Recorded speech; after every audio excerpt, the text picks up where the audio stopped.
News report बुवा तिथे नेता, भोळ्या जनतेच्या श्रद्धेचा राजकीय बाजार. संभाजी पगार, लोकशाही माझा एसपी न्यूज इंडिया. आजच्या धावपळीच्या युगात सामान्य माणूस महागाई, बेरोजगारी आणि शेतीच्या प्रश्नांनी होरपळत असताना दुसरीकडे राजकीय नेते आणि बुवाबाबांनी मिळून जनतेला लुबाडण्याचा नवा धंदा सुरू केला आहे, असे प्रखर मत देवेंद्र इंगळे उर्फ मुन्नादादा इंगळे यांनी व्यक्त केले आहे. जिथे बुवा तिथे नेता असे समीकरण सध्या समाजात पाहायला मिळत असून सामान्यांच्या श्रद्धेचा वापर केवळ सत्तेसाठी केला जात असल्याचा आरोप त्यांनी केला आहे. सामान्यांच्या पाचवीला पुजलेला संघर्ष मुन्नादादा इंगळे यांनी मांडलेल्या मतानुसार आजचा सर्वसामान्य माणूस आपल्या कुटुंबाच्या उदरनिर्वाहासाठी अहोरात्र कष्ट करत आहे. त्याला ना नेत्यांच्या दारात हेलपाटे मारायला वेळ आहे, ना कोणत्या बुवांच्या मागे फिरायला आवड. रोजच्या धकाधकीत त्याला स्वतःसाठी वेळ मिळत नाही. अशा परिस्थितीत गंडादोरे, अंगठ्या किंवा अमावस्या पौर्णिमेचे विधी त्याला परवडणारे नाहीत. तरीही त्याला या चक्रात ओढले जात आहे.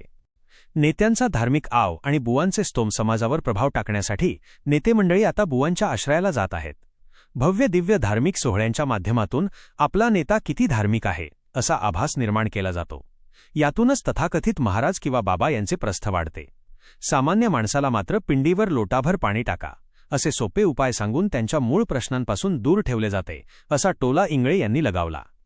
आलिशान जीवनशैली आणि सत्तेचा मार्ग जितका मोठा नेता तितकाच मोठा त्याचा बाबा असे चित्र आज दिसत आहे. सामान्य माणूस पायपीट करत असताना नेते मात्र चार्टर विमानाने बुवांच्या दरबारात हजेरी लावतात. तिथे पद प्रतिष्ठेसाठी नवस बोलले जातात. या बुवांच्या आश्रमात आता माताजी, भाईजी, बहेनजी अशी राजकीय घराण्यांप्रमाणेच उतरंड तयार झाली असून तिथेही वारसाहक्क चालत असल्याचे वास्तव समोर आले आहे. संतांच्या विचारांचा विसर. गाडगे महाराज, तुकाराम महाराज आणि संत कबीर यांनी साधेपणा आणि प्रामाणिकपणाचा संदेश दिला. मात्र आजचे नेते आणि त्यांचे अनुयायी या मूल्यांना हरताळ फासत आहेत. ज्ञानेश्वरी, ग्रामगीता किंवा गांधीजींचे विचार केवळ पुस्तकातच उरले असून प्रत्यक्ष आचरणात आणणे सर्वांनाच कठीण झाले आहे, अशी खंतही मुन्नादादा इंगळे यांनी व्यक्त केली.